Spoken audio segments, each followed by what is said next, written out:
L'histoire de l'homme trop gentil. Il s'appelait Adam. Adam était connu pour une chose. Tout le monde disait la même phrase à son sujet. « Il est trop gentil !» Au début, Adam prenait ça comme un compliment. Il aidait toujours. Il disait oui quand on lui demandait quelque chose. Il évitait les conflits. Il faisait passer les autres avant lui. Au travail, on lui confiait les tâches difficiles, sans reconnaissance, sans augmentation, juste parce qu'il ne disait jamais non. En amitié, on l'appelait quand il fallait un service, mais rarement quand il fallait célébrer. Et un jour, quelque chose s'est produit. Un collègue a pris le mérite de son travail, devant tout le monde, sans honte. Adam est resté silencieux. Il a souri. Il a laissé passer. Ce soir-là, seul chez lui, il a ressenti une sensation nouvelle. Ce n'était pas de la tristesse. Ce n'était pas de la colère. Ah, c'était de la lucidité.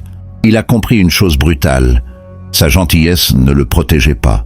Elle le rendait vulnérable. Et c'est exactement là que commence cette histoire.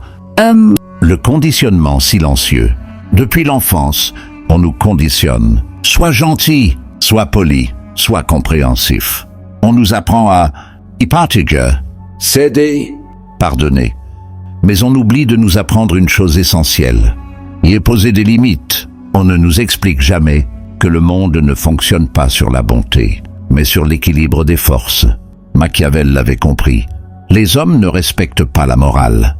Ils respectent la position. La différence entre bonté et faiblesse. La bonté est un choix. La faiblesse est une absence de choix. Le problème n'est pas d'être gentil. Le problème, c'est d'être gentil par peur.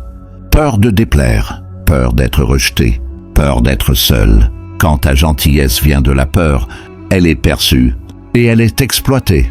Le test que personne ne voit. Le monde teste toujours, pas avec violence, avec de petites choses, un service de plus, un manque de respect discret, une limite légèrement dépassée. Si tu laisses passer, le test devient une habitude, et l'habitude devient une norme. C'est comme ça que le respect disparaît, silencieusement. Machiavel, voir les hommes tels qu'ils sont. Machiavel ne parlait pas d'idéaux, il parlait de réalité. Il observait que l'amour est instable, la loyauté est conditionnelle. Le respect dépend de ta capacité à dire non. Il posait une question simple. Vaut-il mieux être aimé ou craint? Et sa réponse dérange encore aujourd'hui. Parce qu'elle révèle une vérité inconfortable. L'amour sans force ne protège pas. Le moment du basculement, il arrive toujours. Un moment précis. Pour Adam, c'était cette réunion. Pour toi, c'est peut-être autre chose. Une trahison, une injustice, une humiliation. C'est le moment où tu comprends.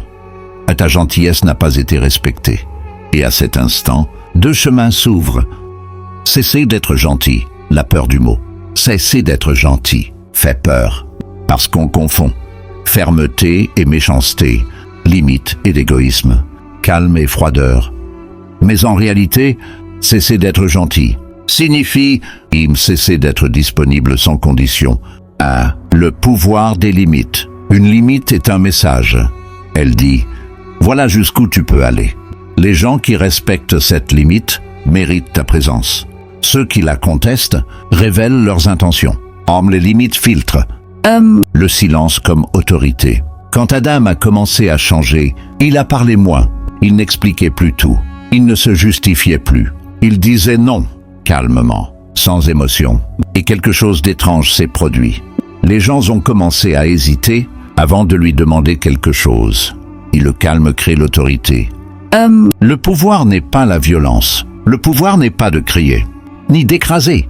Le pouvoir, c'est la cohérence. Quand tes paroles ont un poids, quand tes décisions sont tenues, tu deviens imprévisible, donc respecté. La peur de déplaire. Le dernier obstacle, c'est la peur de déplaire. Mais Machiavel était clair. À celui qui veut plaire à tous, se rend dépendant de tous. Choisir le pouvoir, c'est accepter d'être mal compris, d'être critiqué, d'être seul parfois. La transformation finale. Adam n'est pas devenu dur. Il est devenu clair. Il aide encore. Mais il choisit quand. Il est respectueux. Mais il ne se laisse plus marcher dessus. Il est devenu entier. Choisis le pouvoir. Cette histoire n'est pas celle d'Adam. C'est la tienne. Cesser d'être gentil ne signifie pas perdre ton humanité. Cela signifie ne plus la laisser être exploitée. Ajoute du pouvoir à ta gentillesse. Ajoute des limites à ton cœur. Ajoute du calme à ta présence. Parce que dans ce monde, la gentillesse sans pouvoir est utilisée. Mais la gentillesse avec pouvoir est respectée.